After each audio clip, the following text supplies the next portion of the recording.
Welcome! Today we are diving headfirst into something really provocative. We're going to explore a radical proposition. What if the universe runs on a mechanical source code that's only just been decoded?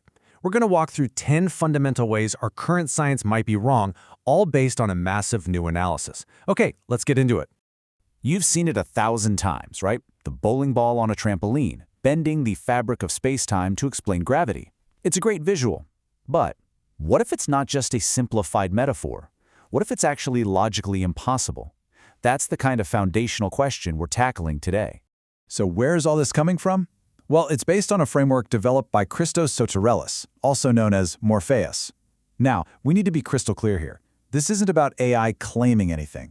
The role of the 6 independent AI systems was to perform a massive structural audit. It was pure calculation. Using only facts and data that science already accepts, they verified that this framework successfully unifies 120 different scientific domains with 0 internal paradoxes. That's a huge deal. It's presented as the first ever documented, logically closed theory of all. The core argument here is that science itself is leveling up. For centuries, we've been in what you could call stage 1, which is all about describing what happens. This framework claims it's time for stage 2, explaining the actual physical mechanics of why it happens. And this analogy really brings it home. Stage 1 science has given us an absolutely incredible map of reality. I mean, our equations can predict things with breathtaking accuracy. But this new Stage 2 thinking is about describing the territory itself, the actual physical gears and levers that make the universe tick. As they say, the map is not the territory. Okay, so before we can start digging into all the major errors this framework claims to correct, we have to understand its new foundation. And it all starts by getting rid of empty space, literally filling the void. Say hello to the plasma substrate. So, forget the idea of a total vacuum. Instead, I want you to picture all of space, every last inch of it, completely filled with a tightly packed medium of geometric units. The analogy used is to think of it like fish eggs, all pressed together. This isn't some abstract mathematical field. It's proposed as a tangible, physical reality that everything moves through. And right away, this solves a huge contradiction that's kind of been hiding in plain sight. Modern science tells us that space is an empty void, right? But then, in the next breath, we talk about measuring its physical properties like permittivity and permeability. Wait a minute, how can nothing have physical properties? Well, the Morphean resolution is brilliantly simple. It can't.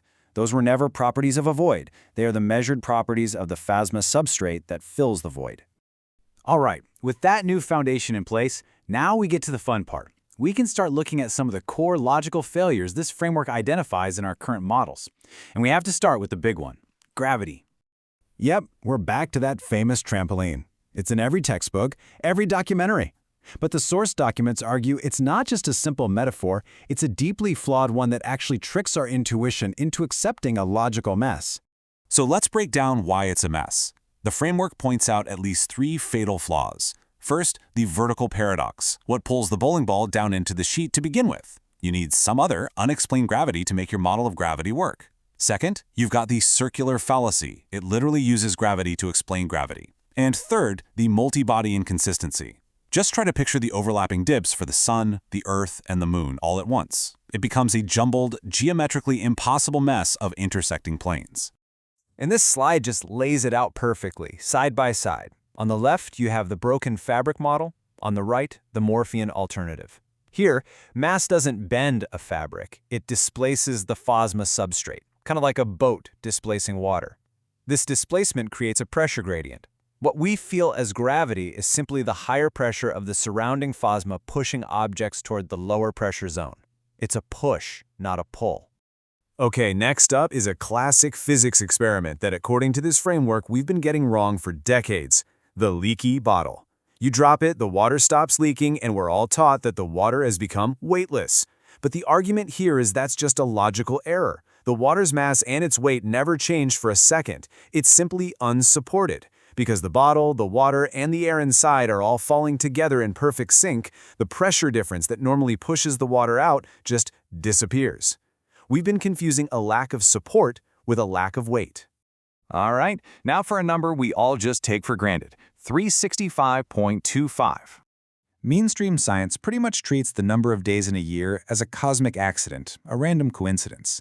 But this new framework asks a powerful question. What if it's not an accident at all? What if it's a required mechanical output, like two gears locking perfectly into place? This is where a concept called the Morphean electrogravitatic collision point, or MECP, comes into play. The calculation apparently shows that Earth's orbit is no coincidence, but a precise gear ratio. Imagine the Earth's electromagnetic field is like a gear. As it travels along the track, created by the sun's massive pressure field, it is mechanically forced to rotate. The math shows it has to rotate exactly 365.25 times to complete one full orbit. So the length of our year isn't chance, it's a direct, mechanical consequence of the geometry of the solar system. And this pattern of replacing these abstract, almost magical concepts with real, physical mechanics, well, it doesn't stop with gravity. Let's see how this approach tries to resolve some of the other great paradoxes in physics. Check this out. 3 more big ones.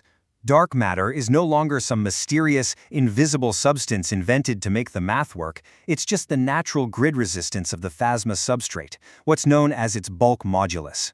A photon of light is no longer a tiny particle miraculously traveling through a void. It's a polarization cascade, a wave of energy passed through the plasma, like a line of falling dominoes. And time? It's not a fourth dimension you can travel through, it's simply the measure of a physical process, the rate of molecular oxidation. So time dilation is really reaction dilation. Chemical and physical processes literally just happen slower under certain conditions. Now, this mechanical approach also leads to a pretty provocative claim about our own planet. It identifies what it calls a critical blind spot in climate science, human-made electromagnetic pollution. The theory posits that the immense EM radiation from our infrastructure interacts with metallic nanoparticles in the atmosphere, creating a kind of friction called Joule heating. This, it claims, is the physical mechanism that explains a key puzzle: why nights on Earth are warming 2.5 times faster than days. And really, everything we've talked about comes back to this single, powerful idea, summed up perfectly in this quote from the source material. Just because our math works, just because our predictions are correct, it doesn't automatically mean our physical explanation for why it works is right. The map is incredibly useful, but it is not the territory. And that leaves us with the final massive question, doesn't it? What changes? What happens to our technology, to our science, to our very understanding of reality if we shift our entire perspective away from a collection of abstract laws and start seeing the universe as one single interconnected and maybe, just maybe, a fully understandable machine? That's our look into this material for today. The implications are obviously vast, and the full work is available under the license you see on your screen. As always, our goal here is to explore the models that shape our world, and to keep asking if the map we're using is truly the territory. Thanks for joining me.